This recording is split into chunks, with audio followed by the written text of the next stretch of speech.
नमस्कार, KTV news में आपका स्वागत है। मैं हूं स्तुति और आइए एक नजर डालते हैं शहर की प्रमुख सुर्खियों पर।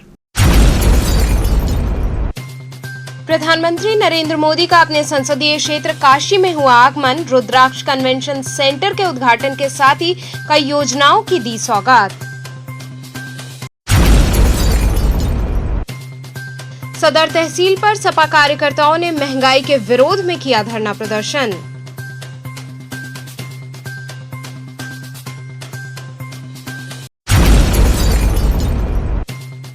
अधिवक्ता राहुल राज को गोली मारकर घायल किए जाने के संदर्भ में पूर्व विधायक अजय राय ने उनका जाना हाल।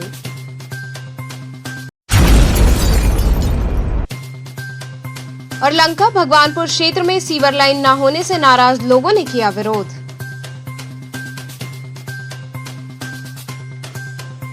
और अब खबरें विस्तार से। प्रधानमंत्री नरेंद्र मोदी का अपने संसदीय क्षेत्र काशी में आगमन हुआ, जहां उन्होंने रुद्राक्ष कन्वेंशन सेंटर के उद्घाटन के साथ ही कई योजनाओं की सौगात दी। प्रधानमंत्री नरेंद्र मोदी अपने संसदीय क्षेत्र वाराणसी को 1475 करोड़ की सौगात देने गुरुवार को काशी पहुंचे। सुबह लगभग 10:30 बजे प्रधानमंत्री नरेंद्र मोदी को लेकर वायुसेना का विमान बाबतपुर एयरपोर्ट पर पहुंचा तो उनका स्वागत करने के लिए शासन प्रशासन के शीर्ष अधिकारी मौजूद रहे। विमान से उतरने के बाद राज्यपाल आनंदीबेन पटेल और मुख्यमंत्री योगी आदित्यनाथ ने उनकी आगवानी की। सभी से मुलाकात करने के बाद पीएम चॉपर हेलीकॉप्टर से बीएचयू की ओर रवाना हो गए और उनका हेलीकॉप्टर बीएचयू के आईटीआई टेक्नो ग्राउंड पर पहुंचा, जहां पीएम ने सभी योजनाओं को जनता को समर्पित किया। पीएम ने मंच से जनता को संबोधित किया और लंबे समय बाद लोगों से सीधा संवाद करने की वजहों को बताते हुए जनता का अभिवादन करते हुए भोजपुरी में संवाद किया। उन्होंने कहा कि बीमारियों से जूझने के दौरान 100 साल में पूरी दुनिया में आई सबसे बड़ी आफत है, इसलिए कोरोना से निपटने में यूपी के प्रयास उल्लेखनीय हैं। उन्होंने कहा कि मेडिकल कॉलेज 4 गुना हो चुके हैं, संसाधनों में तेजी से इजाफा हो रहा है। बनारस में ही 14 ऑक्सीजन प्लांट का लोकार्पण हुआ है। बच्चों के लिए विशेष ऑक्सीजन और आईसीयू विकसित करने का बीड़ा यूपी सरकार ने उठाया है। पूर्वांचल मेडिकल का हब बन रहा है। 100 बेड बीएचयू और 50 बेड जिला अस्पताल से जुड़ रहे हैं। नेत्र संस्थान में आंखों से जुड़ी बीमारियों के उपचार का लाभ भी मिल पाएगा। मंच पर मुख्यमंत्री योगी आदित्यनाथ ने नई काशी की चर्चा की। वहीं बीएचयू आगमन की जानकारी होते हुए भारत माता की जय और हर हर महादेव के उद्घोष से आयोजन स्थल गूंज उठा। वहीं प्रधानमंत्री ने अपने संसदीय क्षेत्र काशी के दौरे के दौरान बीएचयू में चिकित्सकों और अधिकारियों के साथ संवाद किया, जिसमें कई बिंदुओं पर वार्तालाप हुई। प्रधानमंत्री ने चिकित्सकों व शहरवासियों को थैंक यू में सारी बातें कह दी। संवाद में शामिल बीएचयू एमएस डॉक्टर के गुप्ता व deputy MS doctor Saurabh Gupta ने कहा कि प्रधानमंत्री ने चिकित्सकों व नर्सिंग स्टाफ से संवाद कर हम सभी चिकित्सकों को धन्य कर दिया है। उन्होंने कोरोना की दूसरी लहर के दौरान किए गए कार्यों की सराहना कर चिकित्सकों व नर्सिंग स्टाफ को ऊर्जावान किया। प्रधानमंत्री के 20 मिनट के संवाद में शहरवासियों और चिकित्सकों को मात्र 2 शब्द में थैंक यू बोलकर पूरी बातों को कह डाला। चिकित्सकों को धन्यवाद शब्द छू गया और वो संभावित तीसरे लहर के लिए ऊर्जावान होने के साथ अपनी जिम्मेदारी को बखूबी निभाने के लिए तैयार हैं। सर, आज किस तरह से पीएम सर से बात हुई, किन बातों पर चर्चा हुआ? संवाद था चिकित्सकों से और हमारे आदरणीय जिलाधिकारी महोदय ने एक संक्षिप्त प्रस्तुति किया और आगे आने वाली संभावित वेब के बारे में एक प्लानिंग को दिखाया। उसी के बारे में चिकित्सकों से माननीय प्रधानमंत्री जी ने संवाद किया, अनुभवों के बारे में जानना चाहा और लोगों से कहा कि अनुभवों को डॉक्यूमेंटेशन करें। मुख्य इनका वही बिंदु था। सर, तीसरा वेव आने वाला, उसको लेकर क्या चर्चा? तीसरा वेव तो अभी कोई संभावित ही है, तो ईश्वर से हम लोग प्रार्थना करें कि तीसरा वेव ना आवे, लेकिन उसके लिए सब तैयारियां ऑलरेडी कर चुके हैं, हम लोग कर रहे हैं, क्योंकि अगर संभावित वेव आ गई तो जिससे कि हम कहीं उसमें निपटने में पीछे रह गए। सर, पीएम सर ने कुछ बातें कही हो, कुछ और उत्साहवर्धन किया हो आप लोगों? उत्साहवर्धन किया, प्रधानमंत्री जी ने उत्साहवर्धन किया और कहा कि आप लोग चूँकि 2 वेव दे चुके हैं, हम अपने अनुभवों को आप लोग उसको एक डॉक्यूमेंटेशन करी। मुख्य इनका उद्देश्य से ही था। और वैक्सीन के बारे में पूछा कि लोगों में वैक्सीन के प्रति कितना जो है अभी रुझान बढ़ रहा है। सर कितने डॉक्टर आज पीएम मोदी से संपर्क मुलाकात की है, और क्या वो सिर्फ वहाँ BHO के थे कि नहीं, BHO के भी डॉक्टर्स थे और हमारे जिला अस्पतालों के प्रमुख अधीक्षक या मुख्य चिकित्सा अधीक्षक थे, मेडिकल कॉलेज आयुर्वेद की प्रधानाचार्य थी, और हमारे इंडियन मेडिकल एसोसिएशन में जो पीडियाट्रिक विंग है, इंडियन पीडियाट्रिक एसोसिएशन के और इंडियन मेडिकल एसोसिएशन के हमारे राष्ट्रीय उपाध्यक्ष डॉक्टर अशोक राय और IAP की भी कुछ सदस्य थे उसमें। उन्होंने ये सीधा संवाद किया, चिकित्सकों के और अधिकारियों की भूमिका को सराहा भी और निर्देशित भी किया कि हम अपने कोविड के अनुभवों को साझा करें, उनको डॉक्यूमेंट करें, ताकि नेक्स्ट जनरेशन के पास इसके रिकॉर्ड्स अवेलेबल हैं। और PM साहब ने कुल मिलाकर एक सकारात्मक सोच के साथ, सकारात्मक माहौल के साथ सबने नेक्स्ट वेव की चुनौती का सामना करने के लिए तैयारी करी। किस प्रकार से आप लोगों के अंदर ऊर्जा भरी उन्होंने थर्ड वेव की तैयारी को लेकर? सबसे बड़ी तो 2 शब्द उन्होंने कहे कि मैं सभी चिकित्सकों के लिए और सभी वाराणसी वासियों के लिए एक ही बात कहूँगा, 2 शब्द, थैंक यू।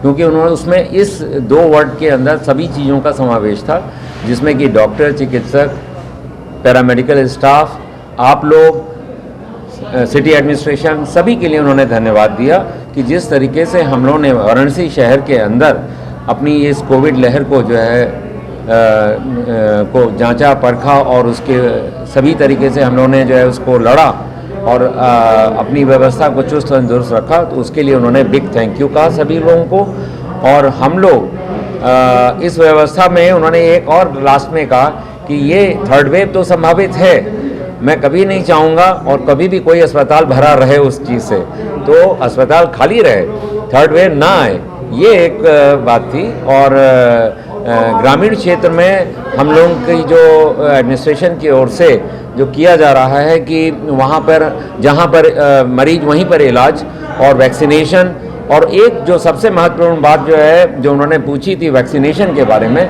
जिसमें कि डॉक्टर साहब ने भी बहुत ही बढ़िया बात कही कि एक हम लोग के यहाँ हेजिटेंसी नाम की चीज़ थी, उस हेजिटेंसी में अब तो सेकेंड वेव में उसमें जो शिक्षा दी सेकेंड वेव ने कि भैया वैक्सीन लगवा लो, नहीं तो जो है बड़ा खतरा बढ़ने वाला है, तो लोग आप जो है खुद ही जो है जागरूक होकर के आगे बढ़ने लगे। और अब तो ये हालत हो गई है कि वैक्सीनेशन सेंटर पर इतनी भीड़ होती जा रही है कि हम लोग जो हैं उसी से जूझने में आ गए कि सब लोग वैक्सीन लगवाना चाहते हैं। और ये भी बात कही गई कि अब जैसे ही हमारे पास 1 या 2 महीने में बच्चों के लिए वैक्सीन की मंजूरी मिल जाएगी तो हम लोग बच्चों में भी वैक्सीनेशन करना शुरू कर देंगे। लगभग कितने देर तक आप लोग के साथ PM सर रहे? लगभग हम लोग के साथ 20 मिनट रहे। वहीं इसके बाद प्रधानमंत्री नरेंद्र मोदी सिगरा स्थित रुद्राक्ष कन्वेंशन सेंटर का उद्घाटन करने पहुंचे। इस दौरान उद्घाटन के साथ ही प्रधानमंत्री ने यहां रुद्राक्ष का पौधा भी लगाया। PM ने कहा कि काशी के विकास के ये आयाम, ये international cooperation and convention centre Rudraksh आज इसी रचनात्मकता का, इसी गतिशीलता का परिणाम है। PM ने बताया कि जापान के प्राइम मिनिस्टर उस समय चीफ कैबिनेट सेक्रेटरी थे, तब से लेकर PM की भूमिका तक लगातार वो इस प्रोजेक्ट में व्यक्तिगत रूप से इन्वॉल्व रहे। भारत के प्रति उनके इस अपनेपन के लिए हर एक देशवासी उनका आभारी है। PM ने कहा कि भारत और जापान की सोच है कि हमारा विकास हमारे उल्लास के साथ जुड़ा होना चाहिए, ये विकास सर्वमुखी होना चाहिए, सबके लिए होना चाहिए और सबको जोड़ने वाला होना चाहिए। सदर तहसील पर सपा कार्यकर्ताओं ने विरोध प्रदर्शन किया। समाजवादी पार्टी के कार्यकर्ताओं द्वारा प्रदेशव्यापी विरोध प्रदर्शन किया गया। पार्टी के जिला अध्यक्ष ने बताया कि बढ़ती हुई महंगाई को लेकर हम ये विरोध प्रदर्शन कर रहे हैं। वहीं महिला मोर्चा की अध्यक्ष पूजा यादव ने बताया कि जिस प्रकार से पंचायत चुनाव में महिला प्रत्याशियों के साथ बर्ताव किया गया वह वाकई शर्मिंदा करने वाली घटना थी और इसकी हम घोर निंदा करते हैं। इसलिए आज पूरे प्रदेश में हम लोगों द्वारा विरोध प्रदर्शन जारी है। विरोध प्रदर्शन में कार्यकर्ताओं ने जमकर वर्तमान सरकार के खिलाफ नारेबाजी की। वहीं किसी भी अप्रिय घटना को रोकने के लिए जिला प्रशासन पूरी तरह से मुस्तैद दिखा। जहां एक तरफ प्रधानमंत्री का काशी आगमन हुआ तो वहीं दूसरी तरफ लगातार समाजवादी पार्टी के कार्यकर्ताओं द्वारा विरोध जारी रहा। आज हम लोग पूरे उत्तर प्रदेश पर जो उत्तर प्रदेश में जिला पंचायत और ब्लॉक के साथ अत्याचार हुआ, किसान और बुनकरों के साथ अत्याचार, उत्तर प्रदेश में धरना प्रदर्शन चल रहा है तहसीलों पर। आज पिंडरा, राजा तलाव और सदर तहसील पर आज हम लोग आज ही के दिन आप लोगों ने क्यों चुना? एक तरफ आप प्रधानमंत्री जी शहर में है, दूसरी तरफ आप लोग के प्रधानमंत्री को आना, हम लोग एक संदेश जनता के बीच देश का बेईमान प्रधानमंत्री, प्रदेश का बेईमान मुख्यमंत्री और यहाँ के बेईमान अधिकारी जो ब्लॉक प्रमुख ने अत्याचार किए हैं जिला पंचायत में, उन्हीं के लिए पूरे उत्तर प्रदेश में चल रहा है। शालिनी जी, आज ये किस प्रकार का आप लोगों का प्रोटेस्ट है और क्या मांगे हैं? उत्तर प्रदेश पंचायत चुनाव में जिस तरीके से तंत्र की धज्जियां उड़ाई हैं, जिस तरीके से इसने महिला प्रस्तावकों और हमारी प्रत्याशियों का इस तरीके से चीरहरण करवाया है, और हमारे जो जितने भी समाजवादी कार्यकर्ता थे और हमारे उनके ऊपर गुंडागर्दी करते हुए उन पर है इसने, और पंचायत चुनाव में जिस तरीके से लोकतंत्र की हत्या हुई है, उसके विरोध में आज हमारे सांसद हमारे शहर में हैं, उनके सामने आज हम अपना विरोध दर्ज कराना चाहते हैं। कथित योगी जी के कथित रामराज में आज महिलाओं की ये स्थिति है कि उनका सरेआम चीरहरण कराया जा रहा है, लेकिन हमें महिलाओं को हमारी आज़ादी है, हमें ये अधिकार हमारे संविधान ने पंचायत चुनाव दिया है, लेकिन ये भाजपा के लोग चाहते हैं बीजेपी विरोधी महिला या कोई प्रस्तावक प्रत्याशी उनके सामने खड़ी लेकिन हम उन्हें बता देना चाह सकते हैं कि हम अखिलेश यादव की सेना है, डरने वाले नहीं, और उनको इस आगामी चुनाव में इसका जवाब जनता देगी। प्रधानमंत्री जी हमारे सांसद हैं और जिस सांसद को अपने नागरिकों की, अपने मतदाताओं की चिंता नहीं है, जिस सांसद को अपने जिले के लोकतंत्र की हत्या होते हुए जो देख रहा है, उस सांसद का हम लोग विरोध करते हैं कि प्रधानमंत्री ने कोई ध्यान नहीं दिया। और आज चुनाव आ गया है कि चुनाव रैली करने वो आते हैं, और जहां जहां मौका मिलता है वो सिर्फ चुनाव के रहे जनता के बीच से, उनको जनता से कोई सरोकार नहीं है। अधिवक्ता राहुल राज को गोली मारकर घायल किए जाने के संदर्भ में पूर्व विधायक अजय राय ने उनका हाल जाना। महात्मा गांधी काशी विद्यापीठ के पूर्व छात्र संघ उपाध्यक्ष व अधिवक्ता राहुल राज को ऑटो सवार कुछ बदमाशों ने गोली मारकर घायल कर दिया, जिन्हें उपचार हेतु मलदैया स्थित एक निजी अस्पताल में भर्ती कराया गया है, जहां उनका हाल जानने पूर्व विधायक अजय राय पहुंचे। उन्होंने पूरी घटना की जानकारी ली। वहीं मीडिया से बात करते हुए पूर्व विधायक अजय राय ने बताया कि सरकार दोषियों को पनाह दे रही है। ऐसे में अगर पूर्व छात्र संघ उपाध्यक्ष राहुल राज के साथ जिला प्रशासन इंसाफ नहीं करती है और दोषियों को कड़ी से कड़ी सजा नहीं देती है, तो हम लोग बड़े आंदोलन को बाध्य होंगे।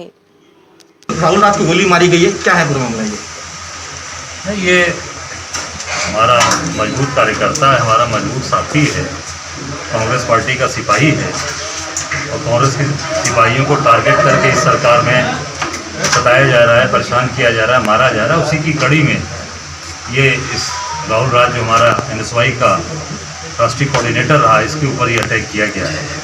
इस सरकार में इस तरीके के लोग जो समाज में काम करने वाले लोग हैं, योगी सरकार में उनको निशाना बनाया जा रहा है और उनको प्रताड़ित किया जा रहा है। और मैं समझता हूँ ये बाबा विश्वनाथ की कृपा है कि बच गए, और पीछे से वार किया लोगों ने। पूरी तरीके से यहाँ पर इलाज इनका चल रहा है, अभी ऑपरेशन नहीं हुआ, अभी हम लोग डॉक्टर साहब से बात करेंगे, इसका ऑपरेशन तत्काल कराया जाएगा। क्या कोई पकड़ा भी गया? हम बता रहे हैं कि उसमें जो लोगों को नामजद किया है, कुछ लोग उसमें उनकी गिरफ्तारी हुई है, और गिरफ्तारी से उसमें पूरी तरीके से इनके खिलाफ दंडात्मक कार्रवाई करनी चाहिए, और ऐसे लोगों को सबक सिखाना चाहिए जो लोग इसमें शामिल हैं। संज्ञान में आया कि पहले भी इनसे कुछ दुश्मनी हो रही, उनसे थी छात्र चुनाव को लेकर ऐसा? भाई जो समाज में जो भी काम करेगा, जो भी समाज के अंदर लोगों के हक अधिकार की बात करेगा, लोगों के लिए संघर्ष करेगा, उससे निश्चित किसी न किसी से बातें कहानी हो सकती है, पर कोई ऐसा दुश्मनी वाला आदमी नहीं है, कोई अपराधी प्रवृत्ति का आदमी नहीं है। राहुल छात्र नेता है और वहाँ से उपाध्यक्ष रहा काशी विद्यापीठ। कोई हो सकती है आपसी मनमुटाव रहा हो, इसका मतलब ये नहीं किसी की हत्या कर दी या गोली मार दी जाए। इस सरकार में ऐसे लोगों को संरक्षित किया जा रहा है, इस सरकार में ऐसे लोगों को बढ़ावा दिया। क्या मांग करते हैं आप? निश्चित मैंने कहा ना कि इनके खिलाफ कठोरतम कार्रवाई हो और ऐसे लोगों को कड़ा से कड़ा दंड देना चाहिए इस सरकार पर। मुझे नहीं लगता, क्योंकि ये लोग इस सरकार के पोषित लोग हैं और मुख्यमंत्री पूरी तरीके से ऐसे लोगों को जो भी कांग्रेस के खिलाफ कार्रवाई करता है उसका पोषण करते हैं, उसका साथ देते हैं। इसे गोली मारने का मकसद ये है कि मैं एक दलित समाज से आता हूँ और दलित समाज का होने के बाद मैं हमेशा सामाजिक न्याय की लड़ाई समाज में लड़ा। कुछ जातिवादी मानसिकता के लोग मुझे पीछे करने के लिए कि दलित समाज का नौजवान कैसे आगे बढ़ रहा है, और मैं व्यवस्था परिवर्तन की सामाजिक न्याय की लड़ाई जो समाज में लड़ रहा हूँ उसको ख़त्म करने के लिए ये लोग मेरे ऊपर जो है बंदूक गोलियों का इस्तेमाल कर रहे हैं। गोली मारने की कोशिश की, मुझे दिन दहाड़े सड़क पर जो है गोली मारी।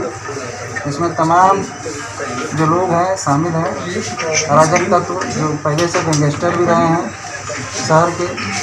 और माताजी हमारी सभासदी की चुनाव लड़ी थी 2017 में, उसकी भी पुरानी रंजिश है, जिसमें पूर्व सभासद विजय जायसवाल वर्तमान में जिनसे हम लोग मात्र 90 वोट हार कर विजेता रहे वार्ड नंबर 20 राजा बाजार में, हितेंद्र विश्वकर्मा और बिच्छू, और यशपाल सिंह जो कि सिगरा का है, गैंगस्टर है, मोहम्मद सन्नी और सौरभ सिंह कल्लू, अरविंद बस, ये तमाम लोग जो है साजिश के तहत ये दलित समाज का नौजवान किस तरीके से समाज में राजनीति कर रहा है, इसको खत्म करने के लिए जातिवादी मानसिकता लेकर इन लोगों ने मेरे ऊपर गोली चलवाई और जान से मारने की पूरी कोशिश की। राहुल जी, जानना ये चाहेंगे, चूँकि आप पूर्व उपाध्यक्ष भी रहे हैं, काशी विद्यापीठ के छात्र नेता भी रहे हैं, क्या उसी दौरान आपकी कुछ दुश्मनी थी, ऐसा कुछ? जी ऐसा कुछ नहीं है,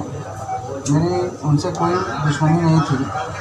और ये लोग चुनावी राजनीति में कि एक दलित समाज का नौजवान आगे ना बढ़े, एक दलित समाज का नौजवान चुनाव ना लड़े, बस इस नाते इन्होंने जो है अभी विधानसभा चुनाव आ रहा है तो मैंने अजगरा विधानसभा से दावेदारी भी की है और उसी दौरान सभासदी का भी चुनाव है। तो ये लोग सोचे कि अगर ये रहेगा तो कोई हम लोग जीत नहीं पाएंगे चुनाव, ये रोड़ा बना रहेगा और ये दलित है, इसको ख़त्म कर दो। तो इसलिए ये मानसिकता, ये सोच के साथ इसने ऐसा कृत्य किया। क्या मांग करते सरकार से? देखिए, हम लोग बाबा साहब अम्बेडकर के सिपाही हैं और कभी हार नहीं मानेंगे। और बाबा साहब अम्बेडकर ने एक बात कही कि अन्याय करने वालों से ज़्यादा अन्याय सहने वाला दोषी होता है। तो हम अन्याय सहने वाले नहीं, ईंट का जवाब भविष्य में पत्थर से देने का काम करेंगे। क्या राउंड फायरिंग की गई थी आप? 6 गोली फायरिंग की गई है, जिसमें एक गोली मुझे लगी, अभी तक ऑपरेशन नहीं हुआ है। गोली फंसी है पीठ में, सूजन के कारण ऑपरेशन नहीं हुआ है। और एक गोली छू के टच करके गई है और 4 हवाई फायरिंग हुई है। तब तक मैं वहाँ से हट गया। तो पूरे प्री प्लान था कि मुझे मारने का, ये पूरी रचना, पूरी साजिश कई दिनों से चल रही थी और यही सब सारी चीज़ें। पूर्व विधायक अजय राय भी आपके पास आए थे, क्या आश्वासन दिया, क्या कहा? उन्होंने कहा कि नहीं, आप अच्छे नौजवान हैं, शिक्षित हैं, स्टूडेंट लीडर हैं, आप सामाजिक न्याय की लड़ाई लड़ते हैं, हम आपके साथ हैं इस मुहिम में और अपराधियों को मुंह तोड़ जवाब देने का काम करेंगे हम लोग। कैसे जवाब देंगे? उन्होंने कहा कि हम आंदोलन करेंगे आपके लिए, अगर गिरफ्तारी नहीं होती है, अगर आपको न्याय नहीं मिलता है। लंका भगवानपुर क्षेत्र में सीवर लाइन न होने से नाराज लोगों ने इसका विरोध किया। लंका भगवानपुर कॉलोनी में पानी और सीवर की समस्या से क्षुब्ध क्षेत्रीय लोगों ने कांग्रेस नेत्री रोशनी कुशल जायसवाल के साथ मिलकर इसका विरोध किया। कांग्रेस नेत्री रोशनी कुशल जायसवाल ने बताया कि कई सालों से यहां पर सीवर लाइन ही नहीं है, ऐसे में यहां की जनता कई सारी समस्याओं से जूझ रही है। उन्होंने कहा कि प्रधानमंत्री के आगमन पर पर्दे लगाकर गंदगी को छुपाने का काम किया गया है। मैं आग्रह करती हूं कि प्रधानमंत्री इसे संज्ञान में ले, क्योंकि पर्दे के पीछे की हकीकत उनके स्वच्छ काशी, सुंदर काशी के सपने से विपरीत है। उन्होंने कहा कि यहाँ के लोगों ने कई बार इस समस्या से क्षेत्र के विधायक को अवगत कराया, लेकिन दुख की बात यह है कि इस पर कोई सुनवाई नहीं हुई। लंका भगवानपुर क्षेत्र से फ़ोन आया आज मुझे कि यहाँ पे लगभग 50 घर हैं जो पिछले कई सालों से बिना सीवर लाइन के बहुत ही नरक में अपनी ज़िंदगी गुजार रहे हैं। और मोदी जी का आगमन होने वाला है काशी में, तो डंडे गाड़ के पर्दे बिछाए जा रहे हैं ताकि वहाँ की पर्दे के पीछे की गंदगी लोगों तक, मोदी जी तक न पता चले। तो मैं चाहती हूँ, मैं आग्रह करना चाहती हूँ मोदी जी से कि पर्दे के पीछे की काशी की हकीकत बिल्कुल अलग है। यहाँ के लोग बहुत परेशान हैं। सीवर लाइन जो हर इंसान का अधिकार है, यहाँ पे हर इंसान टैक्स दे रहा है, वोट दे रहा है, तो सरकार को भी चाहिए कि लोगों को सुख सुविधाएं उपलब्ध कराएं। जब रास्ता सही नहीं रहेगा तो अचानक से आधी रात को किसी को हॉस्पिटल जाना पड़ जाए तो यहाँ पे तो 2 पहिया आने की जगह नहीं है, तो 4 पहिया जैसी एम्बुलेंस कैसे आ पाएगी। यहाँ के लोग, बच्चे ज़िंदगी अपनी नहीं बिता पा रहे हैं। मैंने मास्क लगाया हुआ है इसलिए मैं सांस ले पा रही हूँ, वरना यहाँ की गंदी बदबू इतनी ज़्यादा है कि इंसान को सांस न ले पाए। तो बीमारियाँ कितनी ज़्यादा उत्पन्न हो रही हैं, तो बीमार हो रहे हैं लोग। स्वच्छ काशी, सुंदर काशी का सपना दिखाया गया था, कहाँ है वो सपना? वो सपना ही रह गया। काश मोदी जी सच्चाई पर काम करते और झूठे वादों से अब लोगों को निजात दिलाएं। ये हकीकत जो क्योटो बनाने का वादा किया गया था वो आज बिल्कुल अलग है, और यहाँ पे पिछले 80 साल से सीवर लाइन नहीं है। तो मैं आग्रह करना चाहूँगी मोदी जी से, यहाँ के जो विधायक जी हैं वो पिछले 6 बार से लगातार विधायक रहे हैं, उनके माँ, उनके बाप, और मुझे बहुत दुख के साथ बताना पड़ रहा है कि यहाँ के लोगों ने कई बार उन्हें पत्र लिखा, कई बार उनसे आग्रह किया, लेकिन उन्होंने बिल्कुल भी ध्यान नहीं दिया यहाँ के लोगों की परेशानियों के ऊपर। तो सीवर लाइन तो बिछी जानी चाहिए, और इन्होंने जो मलबा अपने पैसों से रखवाया है, यहाँ पे लोग रोज़ कमाने खाने वाले लोग हैं, इन पर ध्यान दिया जाए, मेरी यही आग्रह है। किस लिए धरना प्रदर्शन कर रही हैं? इधर हम लोग के लिए सीवर लाइन नहीं है, गंदगी इतनी हो रही है कि हम लोग को रहना दुश्वार हो गया है, न गाड़ी घोड़ा कुछ आने का रास्ता ही नहीं है। तो सरकार से क्या कहना चाहती हैं? सरकार से यही कहना चाहते हैं कि हम लोग को सीवर लाइन दे, हम लोग सीधा सुविधा दे। इधर कायदे से लाइन है, पानी भरा है चारों तरफ के, आदमी गंदा में से आना जाना दुश्वार कर दिया। हाँ, बच्चे बरसात में पूरा भर जाएगा हम लोग का रास्ता कि हम लोग निकल नहीं पाएंगे घर में से। तो चुनाव के मौके पे आप लोग वोट देती है, तो क्या विधायक मंत्री आपके गली में आए हैं कभी? आते हैं, बस वोट ले लेते हैं, बस वोट लेने के बाद एकदम नहीं आएंगे।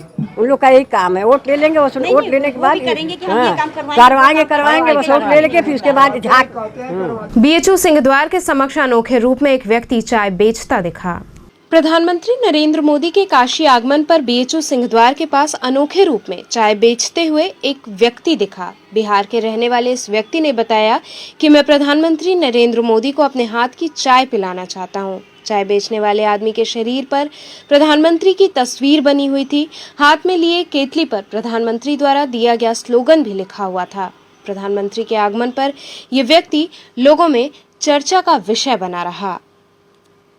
आज अपने शरीर पर प्रधानमंत्री जी की तस्वीर बनाए हैं और प्रधानमंत्री का आगमन है, तो ये किस लिए बनाए हैं? जी सर, मेरा एक सपना है मोदी जी को एक कप अपने हाथ से चाय पिलाने का, यही मेरे लिए बहुत बड़ी बात है। क्या आप करते क्या हैं? सर, हम मुजफ्फरपुर जिला में कचहरी में घूम के चाय ही बेचते हैं, और ये 5 साल से ही मतलब कि चाय बेचते हुए आ रहे हैं। किस प्रकार आज आपको लगा कि आज पूरे शरीर पर उनका तस्वीर बना के घुमा जाए? कोरोना काल के बाद मोदी जी का मतलब पहला आगमन है, में हमें मौका मिला बना डाले का आपके न्यूज़ के माध्यम से।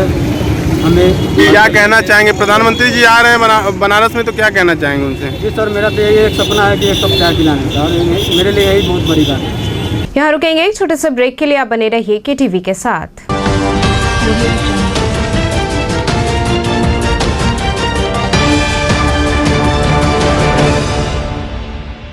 खबरों से जुड़े रहने के लिए हमारे चैनल केटीवी वाराणसी को सब्सक्राइब करें और लेटेस्ट अपडेट्स के लिए बेल आइकन को प्रेस करें।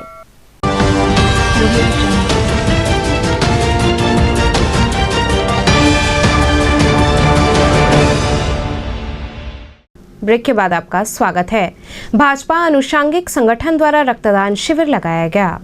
भारतीय जनता पार्टी अनुषंगिक संगठन के राष्ट्रीय महासचिव सर्वेश पाठक के जन्मदिवस के उपलक्ष्य में रक्तदान शिविर का आयोजन मंडलीय अस्पताल में किया गया, जिसमें मुख्य अतिथि के तौर पर पातालपुरी मठ के पीठाधीश्वर महंत बालकदास महाराज द्वारा मां भारती के चित्र पर माल्यार्पण कर एवं दीप प्रज्वलन कर कार्यक्रम का शुभारंभ किया गया, जिसमें संगठन के पदाधिकारियों कार्यकर्ताओं के साथ साथ सामाजिक कार्यकर्ताओं द्वारा रक्तदान किया गया। राष्ट्रीय महासचिव सर्वेश पाठक ने बताया कि इस कोरोना आपदा में जब पूरा विश्व प्रभावित है, ऐसे में संगठन द्वारा अपनी सामाजिक जिम्मेदारियों को पूरा करते हुए जन्म दिवस को रक्तदान दिवस के रूप में मनाने का निर्णय लिया गया, जो कि सराहनीय है। इस मौके पर प्रदेश प्रवक्ता एडवोकेट राकेश गुप्ता, प्रदेश महामंत्री जयजीत कुशवाहा, सतीश वर्मा, प्रदीप गुप्ता इत्यादि पदाधिकारी एवं कार्यकर्ता मौजूद रहे। आज किस अवसर पे ये आप लोग रक्तदान कर रहे हैं? हमारे भारतीय श्रमिक कामगार कर्मचारी महासंघ के राष्ट्रीय महासचिव माननीय सर्वेश पाठक जी के जन्म दिवस के इस पावन अवसर पर हम सभी पदाधिकारी कार्यकर्ताओं ने रक्तदान करने का निर्णय लिया। तो कितने लोगों का लक्ष्य है आपका? हम लोगों का लक्ष्य तो है 100 यूनिट कम से कम हो जाए। अब तक 16-17 यूनिट का डोनेशन हो चुका है और यहाँ से ये 100 यूनिट तक। क्या उद्देश्य है आज इस कार्यक्रम का? कार्यक्रम का उद्देश्य यही है कि समाज के जिन लोगों को ब्लड की आवश्यकता होती है और वो समय पर उनकी पूर्ति नहीं हो पाती है, हम सभी समाज के प्रति तत्पर होकर के रक्तदान करके इन आवश्यकताओं को पूर्ण करें। सपा कार्यकर्ताओं ने महंगाई के विरोध में राजा तालाब तहसील पर धरना प्रदर्शन किया।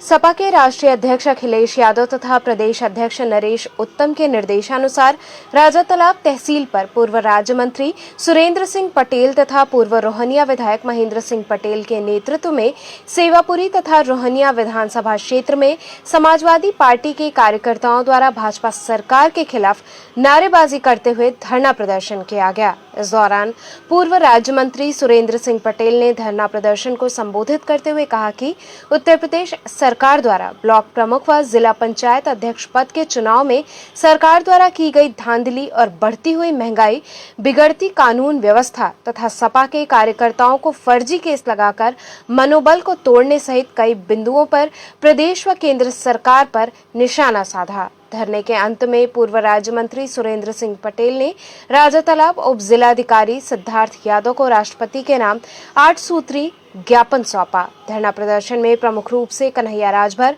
आत्माराम यादव, राम सिंह यादव, दिनेश यादव, गोपाल यादव इत्यादि कार्यकर्ता उपस्थित रहे।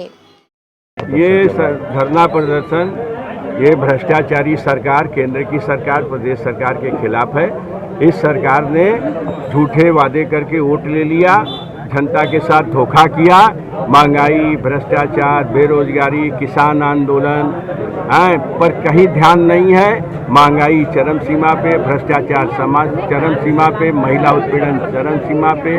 आदरणीय प्रधानमंत्री जी बनारस आए हैं, बेरोजगारी पर मन की बात क्यों नहीं करते हैं? महंगाई पे मन की बात क्यों नहीं करते हैं? बेरोजगारी पे मन की बात क्यों नहीं करते हैं? किसानों के साथ अत्याचार हो रहा है, उनके मन की बात क्यों नहीं करते हैं? ये सरकार लोकतंत्र की हत्यारी है। केवल झूठे वादे करके ये अपना खजाना भर रही है। नोटबंदी करके अपना खजाना भर लिया। पूरा का पूरा भ्रष्टाचार का आलम है। सब कुछ इन लोगों ने बर्बाद कर दिया। अब इस सरकार को उखाड़ फेंकने के लिए जनता से आह्वान करता हूं कि ये नारा लगेगा, हमारी फूल कमल की फूल। अब एक भी वोट कमल के फूल पर नहीं जाना चाहिए। पूरे प्रदेशवासियों से मैं ये अपील करता हूं और अखिलेश यादव जी से को मुख्यमंत्री बना करके और देश के में संदेश देने की हम यहाँ से धरना से अपील करते हैं। पीएम आगमन के कुछ देर पहले बीएचयू सिंहद्वार बंद होने से राहगीर परेशान दिखे। प्रधानमंत्री के आगमन के कुछ देर पहले बीएचयू का सिंहद्वार जिला प्रशासन द्वारा बंद करा दिया गया, जिससे राहगीरों को काफी मुश्किलों का सामना करना पड़ा।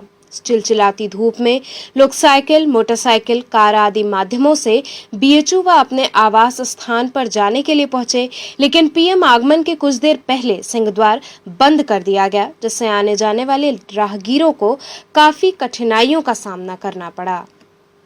करौंदी स्थित ITI कॉलेज में पौधरोपण कार्यक्रम आयोजित किया गया।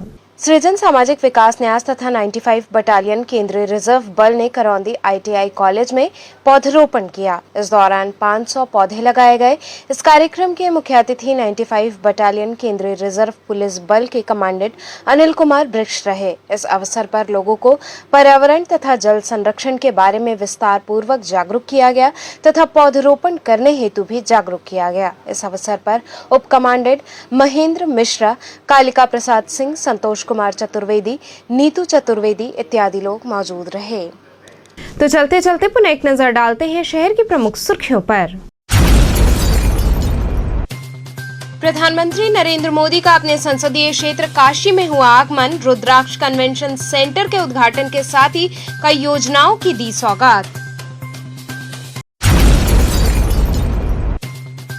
सदर तहसील पर सपा कार्यकर्ताओं ने महंगाई के विरोध में किया धरना प्रदर्शन।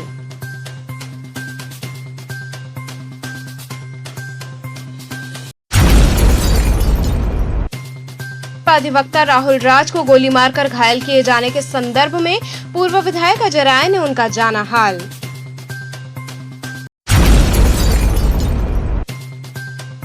और लंका भगवानपुर क्षेत्र में सीवर लाइन न होने से नाराज लोगों ने किया विरोध।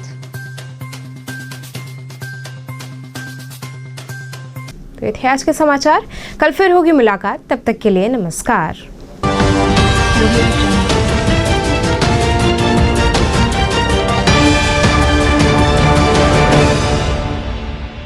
खबरों से जुड़े रहने के लिए हमारे चैनल KTV वाराणसी को सब्सक्राइब करें और लेटेस्ट अपडेट्स के लिए बेल आइकन को प्रेस करें।